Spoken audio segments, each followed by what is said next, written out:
волонтеры Семейского многопрофильного колледжа собрались и оказали помощь Дому престарелых. В будущем мы планируем, что посещение Дома престарелых будет нашей хорошей традицией.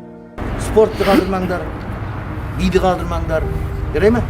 Осы уақытта соткамен көп отырмаңдар. Лучше бір жерге барып көмектесіп кетіңдер. Сонда адамның жүрегіне жақсы болады. Келгендеріңе мыңда бір рахмет. Рахмет, сізге де рахмет. Иә, ұмытпаңыздар, аман болыңдар, амандықпен келісейік. Рахмет сіздерге. Рахмет.